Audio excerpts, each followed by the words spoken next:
Welcome to the Fluency podcast. I'm Hadar, and this is episode number 328. And today, I am sharing with you the audio of a training that I did called How You Think About Your English Affects Your Fluency.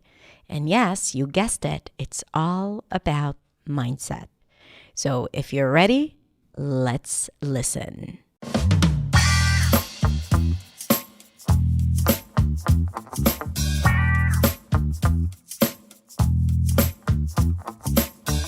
So today we're going to talk about mindset. And if you've been following me, then maybe, one of the reasons why you're following me is because you want to improve your English. So one of the things that we do when we want to improve English is we consume content, right? Like you go and search. Luckily, the internet is filled with exciting content, and so much of it is free that you can truly transform your life and learning, whether it's English or, anything else. And you can actually do so much simply by using the internet. You can change your life with a Google search bar. At the same time, if you've been following me, then you've been following probably a lot of teachers and resources out there that you believe will help you improve your English. And knowing my students and knowing my community, it seems like we're all doing similar things to improve. I mean, we have one strategy or one tactic, and it's always interesting when we learn something new and we apply it and it's great and it gets us results, but it's all alongside the same idea and same techniques and methods, even the things that I teach, A lot of them are either things that you have done before. Just recently, I received a comment from one of my followers on a video that my third video or fourth video. And he said that some of the tips that I've shared, he's been doing on his own. He came up with it or she, actually, I don't know if it's a he or she. So if you're watching, I'm sorry, I couldn't tell because it wasn't specific. But they were really excited about the fact that they've been using these strategies on their own. So we all know that there is the shadowing and imitation exercises and collecting words. And I introduced you to my vocabulary implementation technique. And if you don't know it, then look it up. Just search for a vocabulary on my channel and you'll find the video where I teach this very interesting technique about improving your vocabulary using pronunciation confidence or building pronunciation confidence. However, how many of you here feel that even though they have been putting in the work, using all these strategies, learning grammar, learning pronunciation, drilling sounds, how many of you still feel like there's a long way to go and you still feel like you haven't reached that massive breakthrough and you're still unhappy with where you're at when it comes to your English journey? So first of all, you can see that you're not alone. A lot of times we feel that it's just us. You may feel like I'm just not getting it, or simply I don't get English. I don't have enough practice. It's hard for me, right? Like, what are those things that you say to yourself? Why is it so challenging? If you can think about why that is, right? Like, do you have any specific ideas why it's still hard for you? I don't have enough time to practice. I don't have anyone to speak to, right? So now that you've said, yes, you still feel that you haven't reached that breakthrough that you're looking for, let me know in the comments, what do you believe is the reason for you to not having reached that breakthrough just yet? What is missing? Okay, so I'm interested to see and hear. Okay, Jan says, my mind is a black hole and words don't stick to it, right? My mind is a black hole and words just don't stick to it. Do you resonate with that? If so, say yes. Okay. Sometimes I feel ashamed to talk wrong to natives in the UK. So I'm assuming you live in the UK, and as a non-native speaker, you have to talk to native speakers all of the time, and you feel that you might be saying something wrong, right? But I'm asking something different. So I want you to keep those things, right? Like but I'm asking really what is preventing you? Maybe something technical or maybe something that you're missing, you're lacking, that is preventing you from advancing. So wherever you are at, please remember this, because Soo-Young Lee, you're absolutely right. No matter what you're doing, it takes time. However, even in the process where you're still learning and when you're still like trying to improve, question is, how do you feel about the process? Because if you constantly feel like it's not yet enough and you're not where you need to be, it absolutely affects your feelings, your performance, and of course, your fluency. Okay, so Mabuba says lack of perfect content and serious practicing partner. So yes, I know that this is definitely something that people feel that like they don't have the right resources to learn with. Even though I'm just going to say that you can find online, and as an online creator and entrepreneur, I know this to be a fact. Everything you pay for, you can find online for free. So it's not that it's lacking, maybe you don't know how to access it, because there is a lot of extremely valuable content from all different teachers online, and so much of it is free that technically speaking, if you had the time and if you had the energy of like sorting through all of this stuff, you could create your ideal program just using free stuff. Okay. Nawal is saying, I speak English every day with my husband, but I always feel stuck. Okay, so that is the experience. So that is the frustration. And what do you think, Noel, what do you think is preventing you from actually reaching that breakthrough? Okay, so a lot of you talk about words, the lack of vocabulary, which by the way, I do have a very effective technique for you and a special workbook, the planner, vocabulary planner that I created. If you Google vocabulary on my channel, again, speaking about content that is available for you for free. So for those of you, just as a side note, for those of you who struggle with vocabulary, you can definitely benefit from that. But here's what I'm trying to get at. All of you are talking about practical things. So for example, okay, I can't remember words. I get stuck. Sometimes you describe to me the results, right? Like I'm afraid to speak. However, one component that is truly lacking or missing in any English training or most English training programs, schools, institutions, is not just what you need to do, okay? Because that is the easy part. I know you're going to say that I'm crazy right now, but finding conversation partners, finding the right content, resources, all of that stuff, that's the easy part. Practicing all of these things, that's the easy part. The hard part is putting it all together and showing up. So something, and agree with me, again, put yes in the comments if you agree that there is a big gap between the English that you know and the English that you speak, right? Like a big gap between your knowledge of English, how you understand English, and the English that comes out of your mouth. Yeah. So what is it?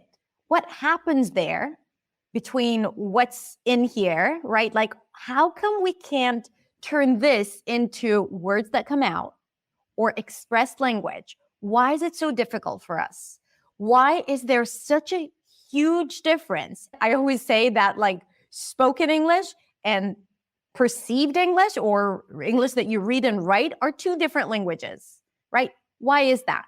If we are speaking about the same language, and if in your native language, that's not even an issue, right? In your native language, it's just, I mean, there is no difference between the language I perceive and the language that I speak. But why is it that in English, there is such a big gap? And this leads me, yes. Okay, I don't speak English fluently because it's unfamiliar. I love that. Right. Okay, yeah. So Young Lee is totally on point today because it's unfamiliar. It's unfamiliar in many different levels. Okay, what's first unfamiliar is the language itself. We are so used to speaking our first language that if we have to replicate that, saying something, responding to something. We have history of it. We have a past, and like we have it in our system, that idea of speaking about something confidently, right? Whether it's yourself, introducing yourself, whether it's about the weather or about sports or about politics or about, the most complicated thing ever and your deepest fears and feelings. It doesn't matter because you have the experience of talking about it. So it's not even a familiar versus unfamiliar language. In your native language, you have experience speaking about several things. And every time you get into a situation that is new to you, it is not really new to you because you have something to refer back to. Your brain refers back to, and you can use that knowledge, you can use that experience, or at least you come into the conversation with a confidence that it requires because you feel that you are swimming in this familiar ocean. And yet, in English, it's not as familiar.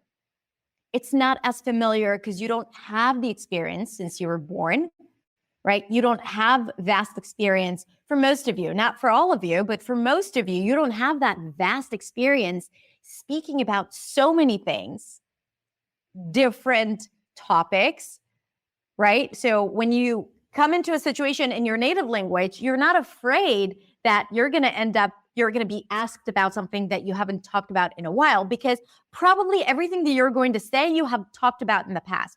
But here in English, all of a sudden, you're like, I don't know. What if they ask me about XYZ and I've never spoken about Y, right? So I would feel pretty confident speaking about X, but Y is going to be why, right? It's just going to be why. Why do I need to talk about it if I have no idea? I've never spoken about this before. So you are in this unfamiliar land. Now, I'm just going to say that this experience is not something that is foreign to us.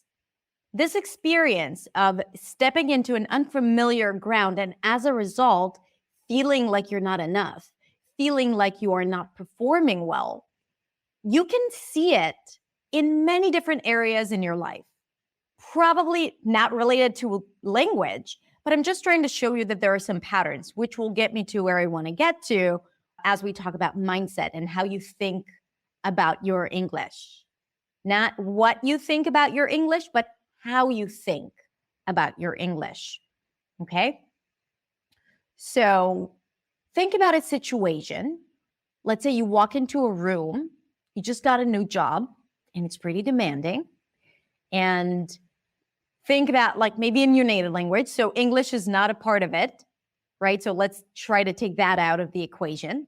And you walk into a new room, and the first day that you are on your new position, there's like a really important meeting with the CEO, all the executives, and you need to introduce yourself, right? How would you feel walking into that new, unfamiliar ground? Probably insecure. Probably you're going to have fears around that, right? Even when you do something that is, let's say, you're taking new paths. I mean, for me, I'm a good driver and I love driving, but I have these patterns where, I know the roads and I love driving the roads that I'm familiar with. But when I take a detour, because there's traffic, because there's always traffic here, I'm at the edge of my seat because I'm unfamiliar with this new road. Okay. I know how to drive. I know how to do it, but I'm a little less comfortable because I don't know what's going to be ahead of me. I don't know if there's like a curve here that I'm not familiar with. And I'm a bit more nervous because I'm unfamiliar with this new road. And I don't know, like I always have this fear no matter where I'm driving, and it's totally new, especially when it's not like an urban area. I'm like, maybe I'm not in the right place, even though Waze says that I am, so there are like all these things that come up for you when you are on unfamiliar ground. Why am I saying all this? Is because I want you to understand that this is not something that is related to English. It's something that is related to our human existence. right? Being in an unfamiliar ground. It affects our confidence, how comfortable we feel, and our sense of security. And we become a lot more judgmental because we feel that while it is unfamiliar for us, other people who are familiar with that are going to be doing so much better than us, right? So if someone else were to be driving on that road and they'd be like driving fast with confidence, I'd be like, they'll probably think that I'm a slow driver and they'll probably think this or that. Or you walk into that meeting, right? Like if we go back to that example, you walk into that meeting and all of them are laughing and joking, all your new colleagues, and they have their internal jokes. And you're like, they're going to think I'm weird and awkward and an introvert. Whereas it's just, for them, it's familiar. They had that uncomfortable feeling when they just joined, but now it's not there because they've been there before. They've been in that situation again and again and again, and now it has become familiar to them. But for you, it seems like that is the ideal. That's how people behave who are not me, and that's how I behave. Because you are only seeing it through your own lens. But you forget that it's just an experience of you getting comfortable in a new place, in a new ground, in an unfamiliar ground. And for you to be able to get that confident, like those people making those jokes, you've got to get familiar with it. And sometimes it's just a matter of time. And sometimes it's just a matter of doing it again and again and again, like driving that road. So if we can understand that this is something that happens to us in every aspect of our lives, it makes sense that it happens to us in English as well. And if you understand that, then maybe it is not so much about the language, right? Going back to the black hole, right? Like words that just don't stick to me. Oh, blaming myself. Like I'm not genetically designed to learn a second language, right? Has that ever crossed your mind before? Like it's just my brain is wired differently. I just don't get those things, right? So you start telling yourself those stories where in fact, all it is that you being in unfamiliar ground. And here's the thing. Because if it were like that road that you take and you drive it again and again and again, that you get comfortable, it would have been a lot easier. But that's not the case, because when it comes to language, there are implications as humans if our communication is compromised, or at least if we feel that it's compromised. So unlike driving or like being quiet in a meeting or driving a little slower because you don't feel confident, when it comes to communication, that's where there is more at stake. So that's where your monkey brain gets into the picture and starts interfering with your performance. So the first stage is making the unfamiliar familiar, right? Like we need to make the unfamiliar familiar to be able to improve and succeed. So it's not so much about learning more grammar or drilling those words. It's about having used it several times, right? That word, that grammar structure, speaking in general, having used it enough times until you feel like you can use it confidently. But the moment we feel like we are not enough, and the moment we feel that our communication is compromised, this is where we start getting in our own way. Why? Because we start having ideas about our English and about who we are as non-native speakers or speakers of English as a second language, or just speakers of English with no titles whatsoever. Okay?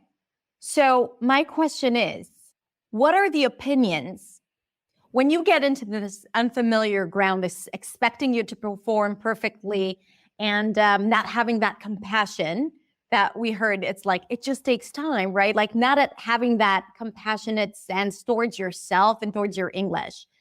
And let's say that you're disappointed from how you are speaking and performing and still getting stuck. What are the thoughts that go through your head? What is it that you're saying about your English? Let's start with that. I'm not even talking about what is the belief that is behind it. And if you've been with me for a while, we've probably done it several times. So I'm going to go into it a little bit later. But right now, I want you to say to me what you think and be honest. What are the thoughts that go through your head about your English? Okay, so Sarna is saying too weak. Another also weak, weird. Erica says weird, but she's joking, but not really joking. I cannot do it and I'm incompetent. Okay. That's a harsh word, right? I'm incompetent. Do you guys know what that is? Incompetent, incapable, like I don't have the skills needed. Is dated and needs to be updated. Okay. Saba is saying it's outdated and I need to update it, right? Like old school, maybe. Okay. I think that it's not good yet, not clear.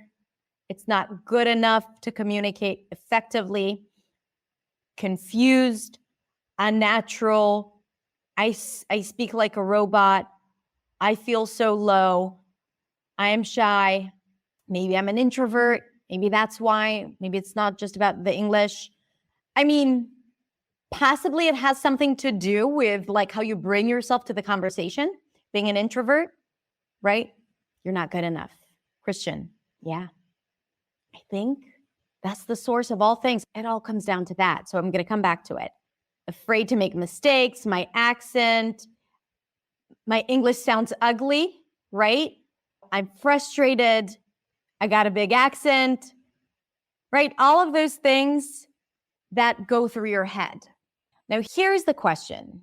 If you don't value your English, why do you expect other people to value it?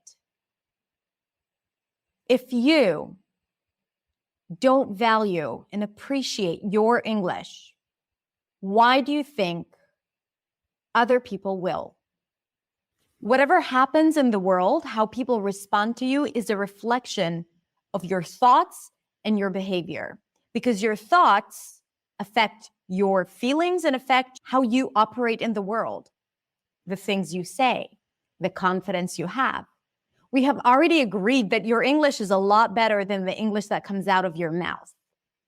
So what is it that gets in the way? Except for practice, because yes, you got to have enough practice, like to be able to translate or to move whatever is here to here, right? And to make speaking familiar. So you already have a lot of familiarity with listening to English, but you don't have enough speaking familiarity. This is why I'm all about building pronunciation confidence to catch up with your knowledge of English. That's my method. That's my technique. And that's what I use to teach pronunciation, grammar, vocabulary, and of course, to boost your confidence. But what I'm trying to say here is that a part of speaking, something gets in the way. What is that something? And what is it if it's not your ideas about who you are and your English?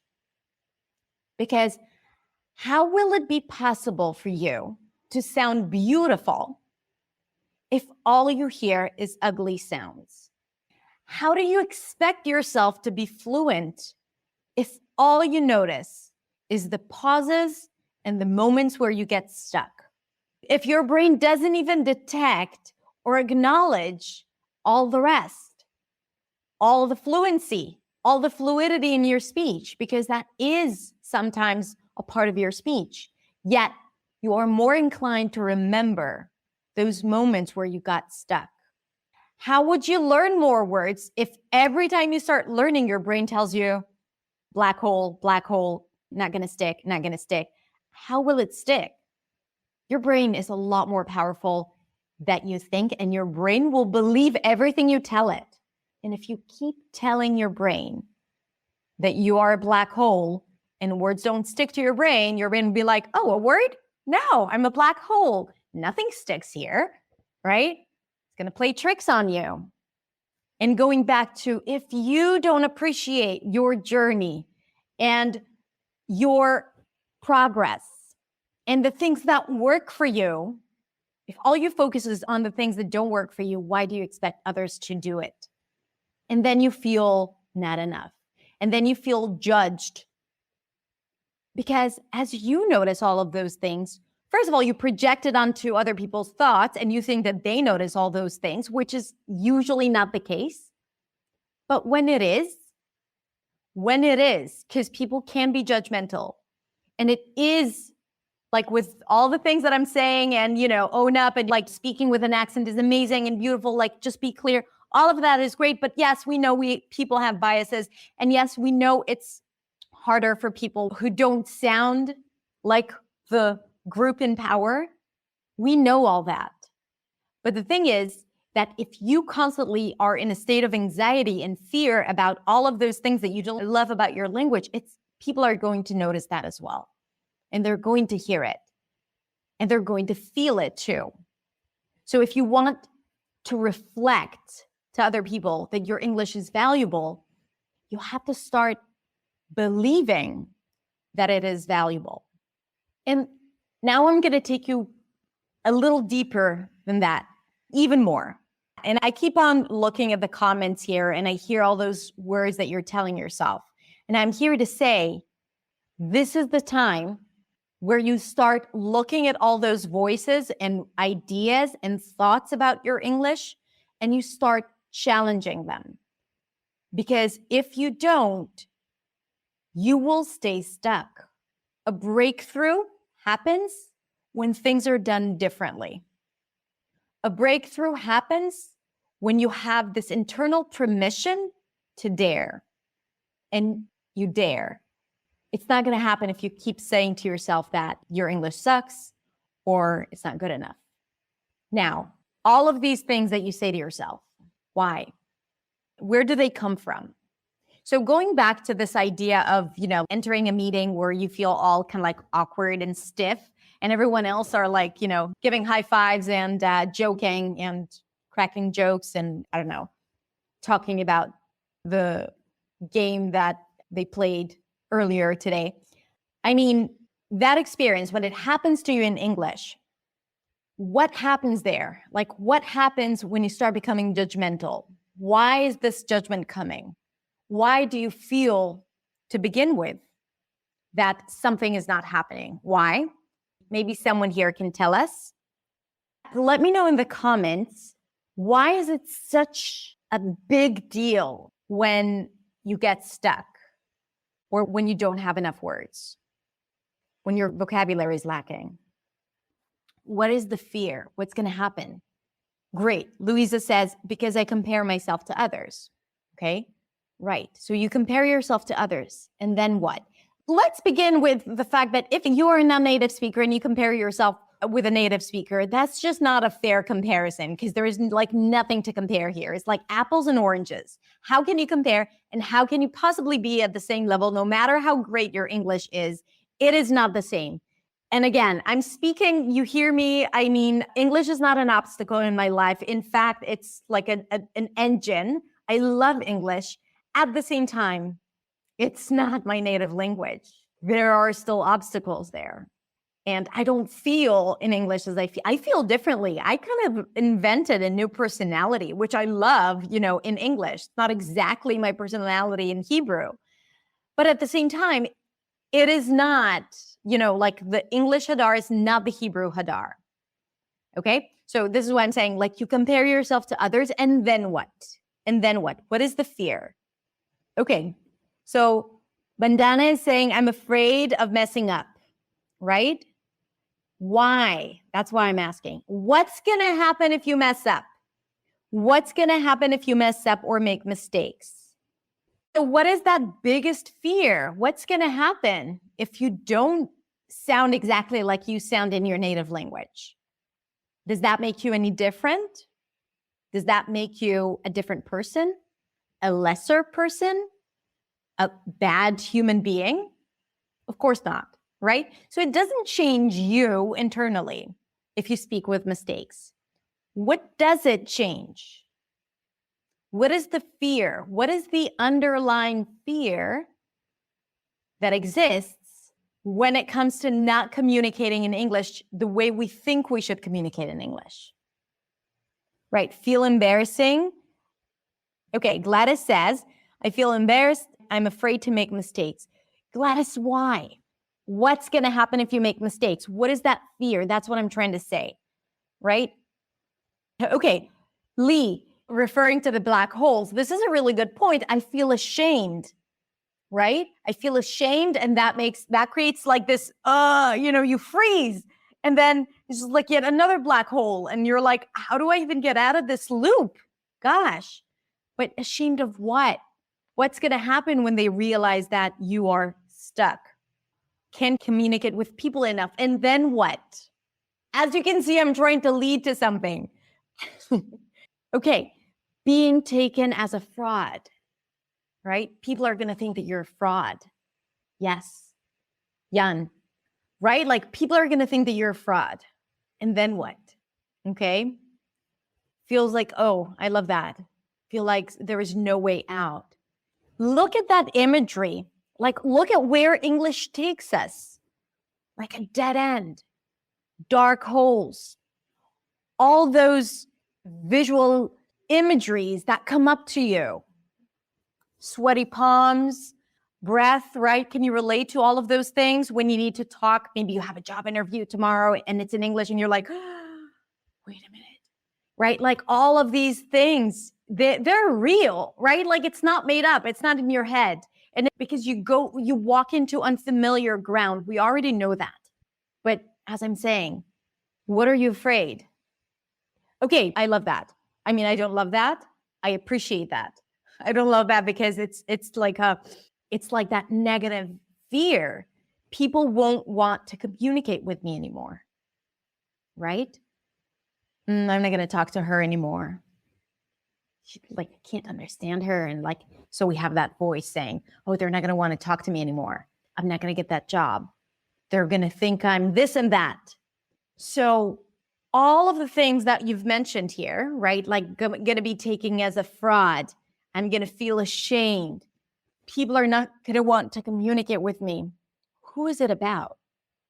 Because I asked you, does it change when you communicate in a compromised way, right? Like not the way you would want to communicate. Does it affect your being? Does it affect your kindness? Does it affect your family, your friends, your goals, who you are? Does it change your values? I hope you're saying no. Yet there is this fear and there is this, hatred towards your English. I mean, you probably love English, but you hate your English, right? Why is that? Because all of a sudden it's about other people.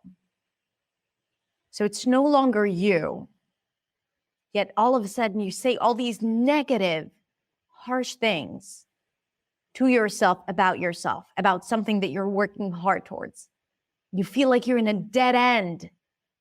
Anxiety, fear, stress, all of those things. You put yourself in a situation that will not help you thrive. Why? Not because it truly has an impact on who you are as a human being, but because you are all of a sudden taking all of those ideas about, that gap and about how it's not enough, and you project it onto other people. And all of a sudden you're seeing yourself through the lens of other people and other eyes. And all of a sudden that becomes the essence of your life when it comes to English, not your life. But I mean, we do live our lives constantly being concerned about how people see us. Yet, as I said, does how they see us change who you are? Do your mistakes really define who you are? Change your values, change your being? No. So why do we give it so much importance? And as I said, all that judgment, and I hope you're following what I'm trying to say here, because there is like the core you, and there is that gap, right? And then there is your English, which like you have negative opinions, and those negative opinions prevent you from advancing, from reaching that breakthrough. So it kind of like accentuates that gap. It doesn't solve the gap. It just kind of like widens the gap, all those negative opinions, because you teach your brain that everything sucks and that you're unable to learn and that speaking like you speak is embarrassing. So you have all those ideas that every time you open your mouth, you're just manifesting those thoughts or putting it into practice. And why do we have all of these opinions that prevent this breakthrough? Because of other people. Because of the fear of what other people are going to think about us, of what they're going to say, whether or not they're going to want to talk to us. Now, yes, sometimes those other people are our bosses or the HR manager that is going to hire us. So sometimes there is a lot at stake. But for the most part, these are just people that first don't care about your English. Second, probably they don't notice anything that you are, all the mistakes that you think that you're making or you getting stuck. I mean, they acknowledge that you don't speak the same language. I gave that example before. It's just like if I were to walk down the street with someone who just broke her leg, and I'd be like walking faster and being like, why are you so slow? I mean, that would be odd, right? And I'm not saying that non-native speakers are people with broken legs, but they're simply not able-bodied. If we think about this comparison, it's just not the apples and oranges. So I'm saying, like, I can't expect someone who has different circumstances than me to keep up in the same pace as I do. So I have that compassion and kind of like easiness for the most part, unless I'm a jerk, right? And yes, there are jerks out there. I'm not talking about them. But those jerks should not define how we feel about ourselves and cause us to have those thoughts that prevent us from reaching that breakthrough. I just wrote it in one of the comments in my Instagram post about the video that I released about my journey. And she wrote, I just started a YouTube channel and my biggest fear is criticism, right? Like the moment I post a video, there's going to be that one person that will have something to say. And then I'm going to feel like a fraud, not enough, blah, blah, blah, all of that. And then I said, listen, jerks are always going to be there. Trolls are always going to be there. The thing is, those jerks and trolls, they don't pay your bills and they don't make a difference in other people's lives, right? But you showing up and doing the work and making videos will pay your bills, change people's lives, and fulfill your dreams.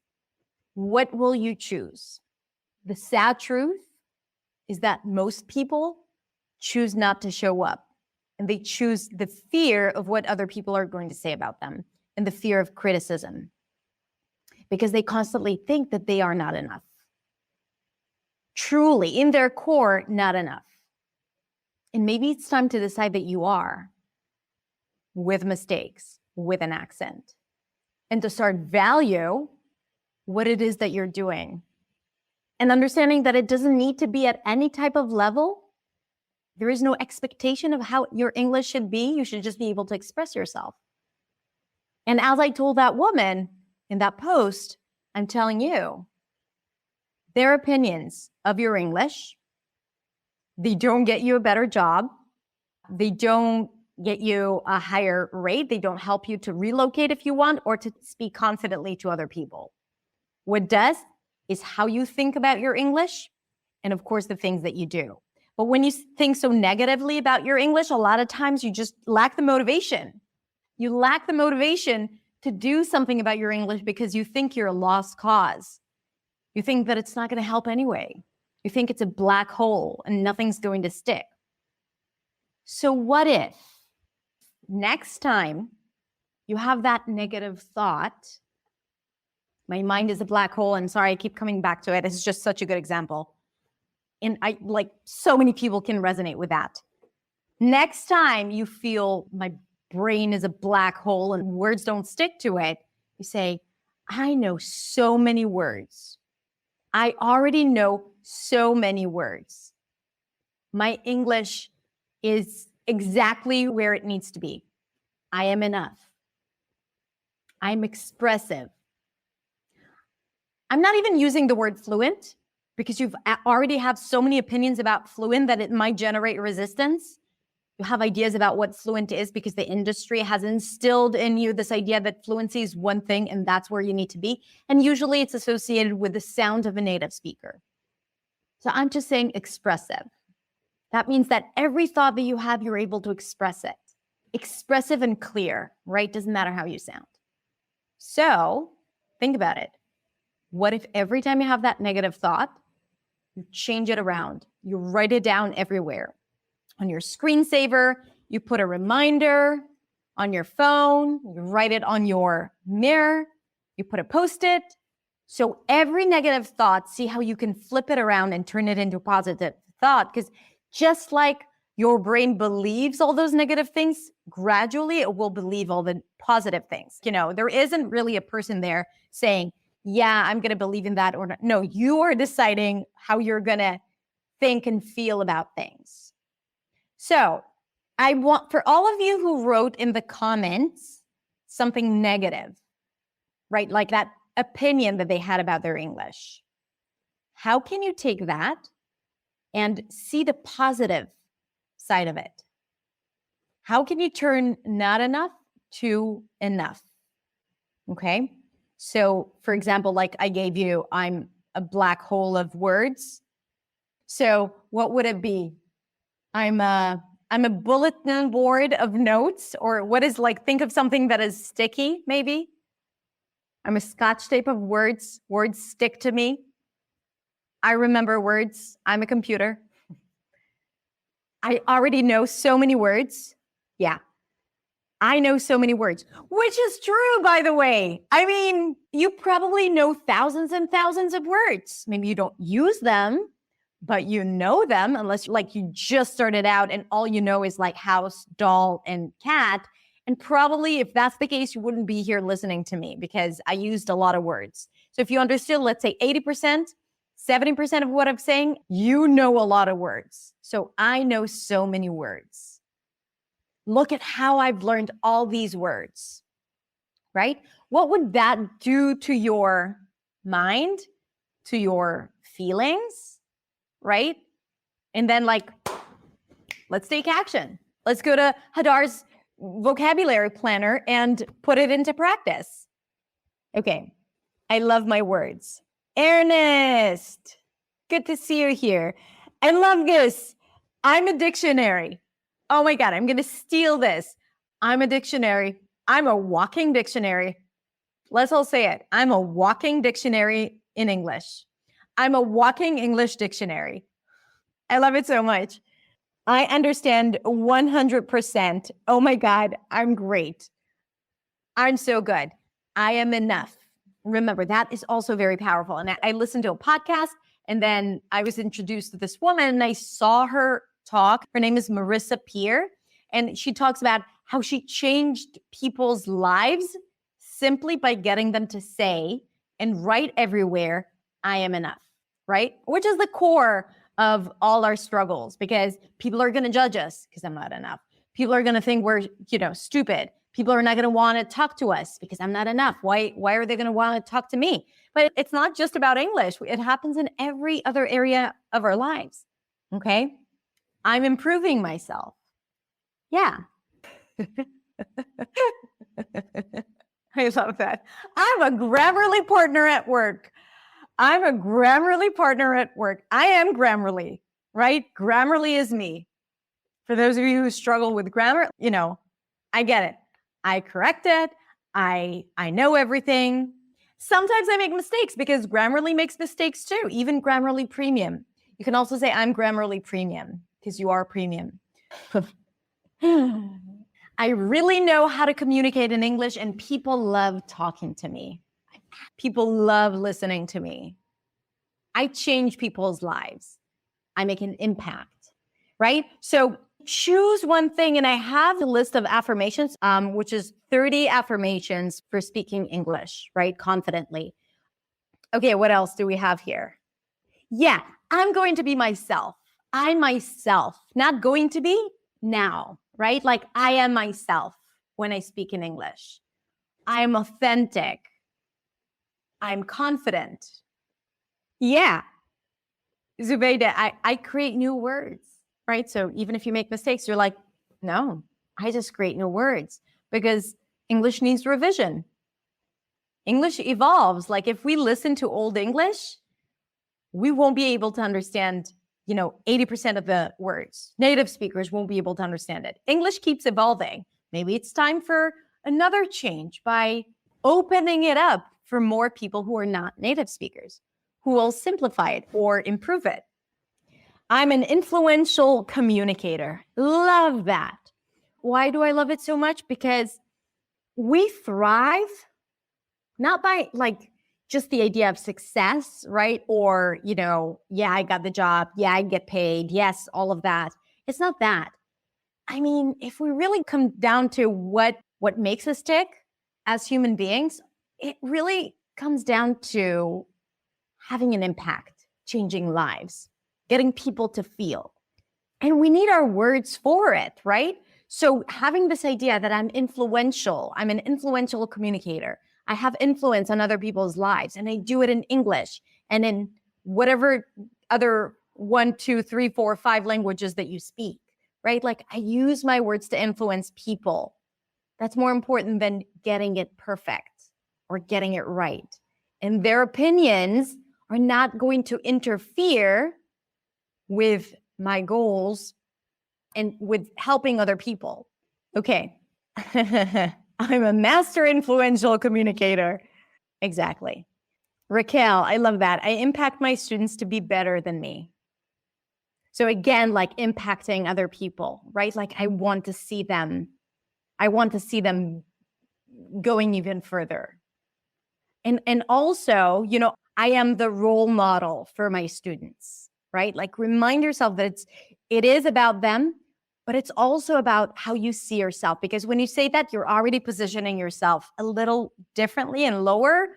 And even though I think that's the right idea, and I absolutely want to see my students thrive and exceed my work, however, at the same time, make sure that it doesn't bring up that idea that you are not enough, okay?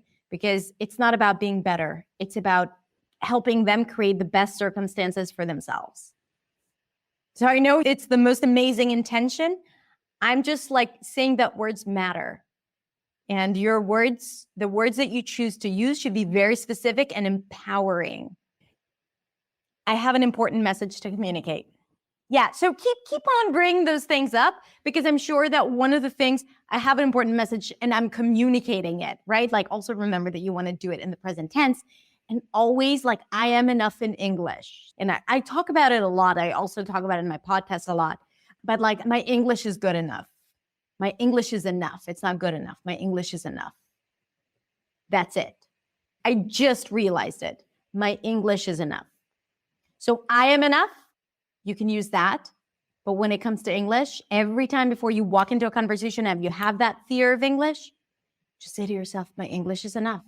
My English is enough for what I need. My English is enough to impact people. My English is enough to express myself. My English is enough to make a truthful relationship. My English is enough. And we're going to wrap up with that. Okay, so thank you so much. Remember that a huge part of your work has nothing to do with grammar, has nothing to do with the words that you choose to memorize, has nothing to do with how much time you have to practice, and has nothing to do with your accent, right? It's how you think about your English and how you think about yourself as a communicator of English. And if you haven't addressed that before, and you haven't seen the breakthrough that you want to see, now is the time. And that is your next step. And that's what you need to do. Okay, that's what you need to do to get the results that you want. Because when you have that confidence, then the words stick. Then you become Grammarly, and then you become an influential communicator. Thank you so much. I love you all. Come and follow me on Instagram so we can connect and send me a DM if you like this episode and if you have any questions or requests for future episodes.